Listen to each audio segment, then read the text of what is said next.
Les guerriers des frères Glotte pénétraient dans la ville par la brèche dans la muraille, mais ils se rendirent compte que les rues qui entouraient la porte ouest étaient envahies de morts-vivants.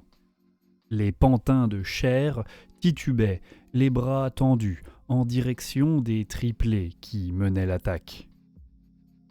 L'avant-garde des morts-vivants était menée par un guerrier chauve et aux ailes de chauve-souris portant une armure ornementée. Il se posa et reprit une apparence presque humaine. Il ne s'agissait pas de Vlad van Karstein, mais de Munvard le Cruel. Et il était bien décidé à massacrer ces sauvages qui avaient ravagé sa chère Marienburg et qui, à présent, menaçaient de faire subir le même sort à Altdorf. D'ordinaire, le vampire préférait prendre son temps avant de se venger, mais il fallait reconnaître que le temps venait à manquer aussi bien pour les mortels que pour les immortels.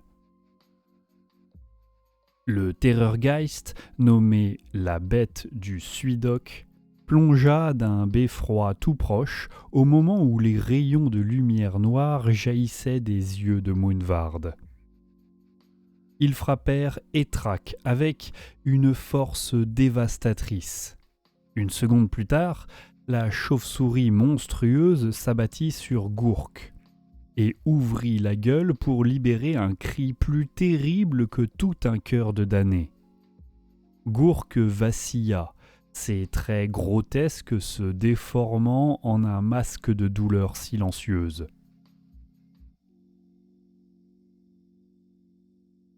De plus en plus de cadavres sortaient des venelles et des bâtiments en face des frères Glotte, jusqu'à ce qu'une marée de corps se forme si vaste qu'elle ne pouvait avoir été convoquée que par un véritable maître des arts noirs.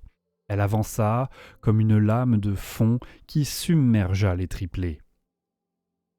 Gourk avait été sonné par le cri du Terrorgeist, mais il était beaucoup trop grand pour être immobilisé par de simples zombies. Il effectua un balayage avec son tentacule, l'impendice saisit la bête du Suidoc par une patte, alors que le monstre se préparait à attaquer de nouveau. Il parvint à hurler, et une dizaine de tireurs d'Altdorf qui se cachaient dans les tours de la porte ouest devinrent livides et s'écroulèrent, foudroyés par une crise cardiaque. Munvard entonna un chant de résurrection. Les humains se relevèrent immédiatement et se servirent de leurs arquebuses pour frapper les Nordiques qui escaladaient tant bien que mal les décombres de la brèche afin de rejoindre les combats. Au niveau des rues, le Terrorgeist se mit à luire d'une énergie vert pâle alors que Munvard tendait la main vers son immense carcasse. Tout d'abord lentement, puis de plus en plus vite, le monstre tira Gourk de la mêlée. La bête du Suidoc piaulait en brillant de plus en plus férocement et battait frénétiquement des ailes. Gourk fut traîné comme un enfant obèse s'accrochant à son cerf-volant. Otto et Étraque étaient forcés de se tenir comme ils le pouvaient. L'élan de leur immense frère l'entraîna contre un vieux puits qui se disloqua à l'impact, puis il percuta l'échoppe d'un forgeron. Otto repoussait tant bien que mal les soldats morts-vivants qui en profitaient pour grimper sur le corps de Gourk. Le champion de Nurgle cracha un morceau de chair pourrie coincé dans son gosier et libéra sa faux des corps des zombies. Une forme scintillante descendait des nuages d'orage, et on commençait à percevoir un rire sardonique à travers le rideau de pluie laiteuse. Des rayons d'énergie noire fusèrent sur Otto et lui brûlèrent le cuir chevelu, au point que ses deux autres frères pouvaient sentir l'odeur de la chair calcinée. Au-dessus d'eux, un trio de silhouettes blanches volait sur un attelage éthérique. Les visages angéliques des vampires femelles regardaient les champions de Nurgle d'un air moqueur. Rugissant de confusions et de rage, Otto lança sa faux en l'air. La lame incurvée atteignit au cou une des 3 vampires qui s'étaient penchés en espérant contempler la mort d'Otto alors que son trône de sabbat passait au-dessus des frères Glott. Et ces 2 sœurs poussèrent des cris horrifiés, et leur palanquin, flottant, s'éleva dans les airs. Le corps décapité de la reine vampire bascula, et avant même de toucher le sol, il se transforma en cendres qui furent dispersées aux 4 vents. Otto rattrapa sa faux alors qu'elle retomba, puis se dégagea des cadavres qui l'entouraient en glissant dans son propre sang visqueux. Il se redressa péniblement et tâta son crâne.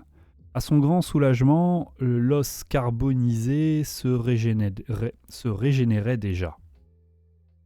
Les frères Glott passèrent ensuite près d'un grand temple, et une avalanche de cadavres leur tomba dessus, comme un raz-de-marée de lemmings. Étraque se retrouva bloqué sous un monticule de chair morte qui s'accumulait sur les épaules de Gourk. Et, en dépit de ses efforts, il ne parvenait pas à se dégager et criait à l'aide en se débattant. Otto se mit en devoir de pousser les cadavres et de les faire chuter dans la rue. Il y eut soudain un halo de lumière verte qui apparut sous les zombies, et l'amoncellement de corps explosa soudain dans une gerbe d'asticots luminescents. Furieux, Étraque se releva. Il était dégoulinant de fluides immondes. Malgré tout, les morts-vivants continuaient à attaquer et bloquaient les rues pour stopper les frères Glott. Visiblement, ils voulaient les empêcher d'atteindre l'endroit où Karl Franz était descendu des cieux. Moonvard surplombait les rues. Les ailes de chauve-souris qui lui avaient permis de s'envoler sur le toit d'une chapelle proche redevinrent ses bras. Il les écarta et entonna une incantation qui allait détruire les frères Glott une bonne fois pour toutes. Étraque secoua la tête et tendit un doigt crochu vers le vampire, avant de plonger la main dans sa sacoche et de jeter une poignée de spores noires dans un brasero magique accroché sur le large dos de Gourk. Des volutes de fumée noire dérivèrent vers Moonvard alors qu'il était sur le point de terminer son sort. Elles l'enveloppèrent et anéantirent sa forme physique avant de se disperser. Lorsqu'elles disparurent, il ne restait de Moonvard qu'un squelette piqueté. Gourk dépassa la maison, au sommet de laquelle le vampire se trouvait quelques secondes auparavant, et Étraque n'eut qu'à tendre son sceptre pour faire chuter le squelette, ce qui le brisa en 1000 morceaux dans la rue. Après la destruction de son maître, la bête du Suidoc fut attaquée par l'énorme tentacule de Gourk qui s'enroula une fois encore autour de ses pattes.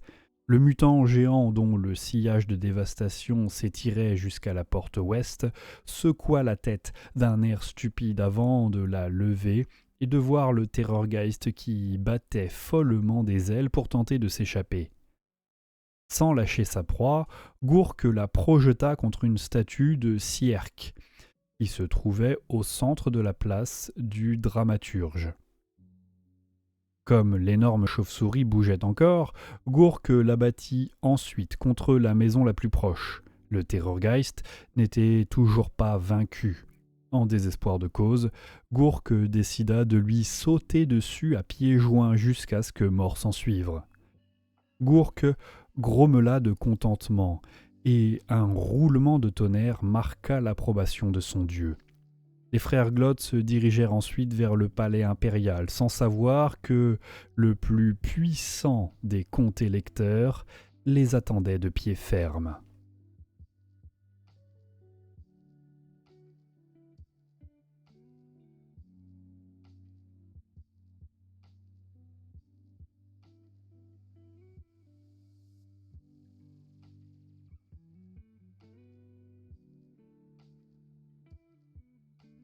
Voyons voir maintenant Les différentes armées qui vont s'affronter, l'ultime espoir d'Altdorf.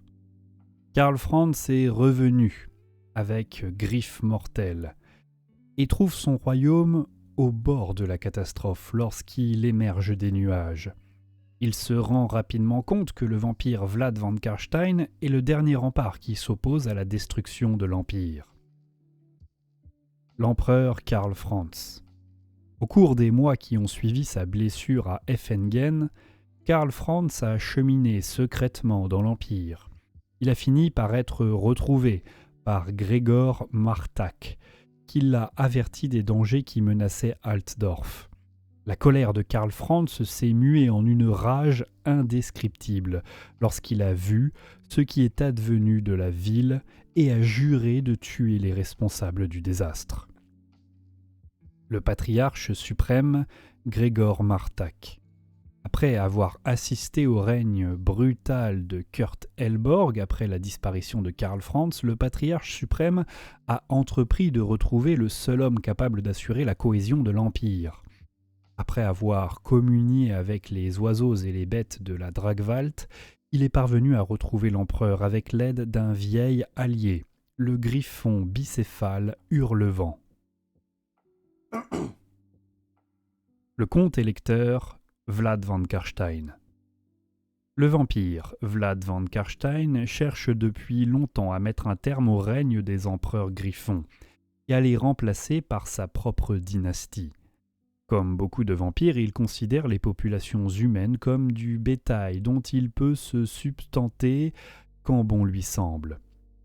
Cependant, tel un paysan consciencieux, Vlad prend également soin des animaux dont il a la charge et ne reste pas oisif, tandis que les forces du chaos tentent de conquérir le royaume qu'il convoite depuis longtemps.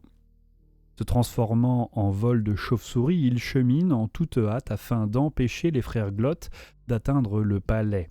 C'est ainsi que le dernier espoir d'Altdorf repose davantage sur les épaules des morts que sur celles des vivants.